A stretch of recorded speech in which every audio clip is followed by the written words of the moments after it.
بسم اللہ الرحمن الرحیم۔ کیا میت والے گھر میں کھانا کھلانا چاہیے اگرچہ وہ سب اپنے رشتہ دار ہوں؟ اسی طرح بہت سے لوگ دور دراز سے سفر کے آتے ہیں، افسوس کے لیے ان کے لیے کھانے کا انتظام کرنا مناسب ہے؟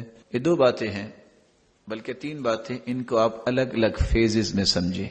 مسند احمد کی روایت ہے، جریر بن عبداللہ البجلی رضی اللہ عنہ، وہ کہتے ہیں کننا نعد الاجتماع في أهل الميت وصنع الطعام من النياحة، میت کے گھر جمع ہو کے بیٹھنا اور کھانے بنانا ہم اس کو جاہلیت کا نوحہ کہتے تھے۔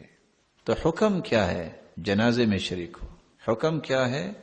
جنازہ مسلمان کا پڑھو، ایک احد پہاڑ جتنی نیکی ملتی، دفنا کے آؤ 2 احد پہاڑ جتنی نیکیاں ملتی۔ اگر آپ جنازے پہ نہیں پہنچ سکے تو پھر آپ تعزیت کرنے کے لیے گئے ہیں، جب ملیں تب بھی تعزیت ہو سکتی ہے، جب آپ ان کے پاس چلے گئے تعزیت کریں۔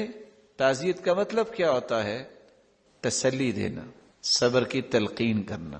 اعظم اللہ اجرک واحسن عزاءک وغفر لمیتک، اللہ تیرے اجر کو بڑھا دے اور تیری اس پریشانی کے وقت میں تیرے ساتھ احسان کا معاملہ کرے اور جانے والے کو بخش دے۔ دوسری دعا، ان للہ ما اخذ وله ما اعطى ولكل شيء اجل مسمى فلتصبر ولتحتسب، اللہ کا ہی مال تھا، اللہ نے اسے لے لیا اور ہر چیز کی ایک معین مدت ہے، اس سے زیادہ نہیں رہ سکتا۔ ہم نے بھی اللہ کے پاس جانا ہے، اس لیے صبر کیجئے اور اجر کی امید کیجئے۔ یہ 2 دعائیں پڑھیں اور آپ چلے جائیں۔ رہا گھر میں اکٹھے ہو کے 2 سال کسی نے کبھی بات نہیں کی ہوتی، کہتے ہیں کھانا فلاں دے گا اور آج کھانا فلاں دے گا، زندگی میں اسے بات نہیں کرتے تھے، کیا فائدہ ہوا؟ کیا کہتے ہیں اس کے لیے ایک لفظ بولا جاتا ہے، کسی کو پتہ یہ کھانا جو دیتے ہیں جب کہ فوت ہو جائے، یہ دیہاتوں میں مصیبت ہوتی ہے، یہ جی کوڑا وٹا اور پتہ نہیں کیا لفظ بولتے ہیں، نہ جانے پتہ نہیں کیسی کیسی باتیں امت نے نکال لی۔ حدیث کیا کہہ رہی ہے؟ جاہلیت کا طریقہ ہے یہ۔ اس لیے آج بھی آپ ارض حجاز میں جائیں، بڑے سے بڑا فوت ہو جائے، سارا دن آپ کو نظر نہیں آئیں گے جس طرح وہ باقاعدہ بنا کے بیٹھے ہوتے ہیں، کبھی نظر نہیں آئیں گے۔ وقت رکھا ہوتا انہیں، شام کے بعد آپ تشریف لائیے گا، شام سے عشاء تک بیٹھتے ہیں، لوگ آتے ہیں، سلام لیا، صبر کی تلقین کی اور ساتھ ہی باہر چلے جاتے ہیں۔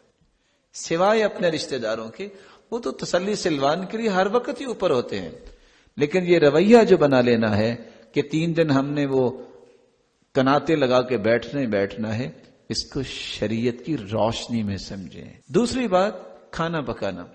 جعفر رضی اللہ تعالیٰ عنہ جب شہید ہوئے تو آپ نے فرمایا اصنعوا الطعام لأہل جعفر فإنہم آتاہم ما یشغلہم۔ جعفر شہید ہو گئے ہیں، اب ان کے بچوں پہ غم اتنا ہے کہ وہ خود تو کھانا نہیں پکا سکیں گے، ان کے کھانے کو نہ بھولیے گا۔ جن کے گھر میں فوتگی ہوئی ہے آپ ان کو کھانا بنا کے دے سکتے ہیں۔ لوگوں نے اس سے کیا سمجھ لیا کہ اس گھر میں آگ اور چولہا نہیں جل سکتا، پتہ نہیں کیا ہو جائے گا۔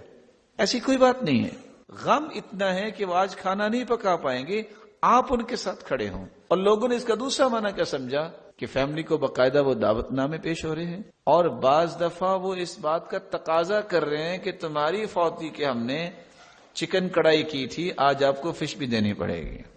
اور آپ حیران ہو کر یہ سن کے کہ دیہاتوں میں ایسے کیسز بھی سننے کو ملے کہ ایک شخص اپنی ماں کو کہتا ہے بارش بھی ہے اور میری تنخواہ بھی خرچ ہو چکی ہے، ماں آج نہ مرنا اگلے مہینے فوت ہونا، میں کھانا نہیں دے پاؤں گا۔ یہ کیسے آپ کلمات سن رہے ہیں جو میں آپ کو پیش کر رہا ہوں؟ یہ انسانی رویوں کو کچل دینے والے ہیں۔ تو سب سے پہلی بات، گھر والوں کے لیے کھانے کا اہتمام کیا جا سکتا۔ تعزیت کے لیے جائیں، جمع ہو کے مت لوگ بیٹھیں۔ ہاں، رشتہ داروں کو لے جانا وہ تو ذمہ داری ہوتی ہے کہ ہم تسلی دیں اور ان کو صبر کی تلقین کریں۔ تیسری بات، جو دور دراز سے مہمان آنے والے ہیں ان کو اس بنیاد پہ کھانا نہیں کھلاتے کہ یہ میت پہ آیا ہے، اس کو مہمان نوازی بھی تو کر سکتے ہیں، تو اس کا اہتمام کرنے میں کوئی حرج نہیں۔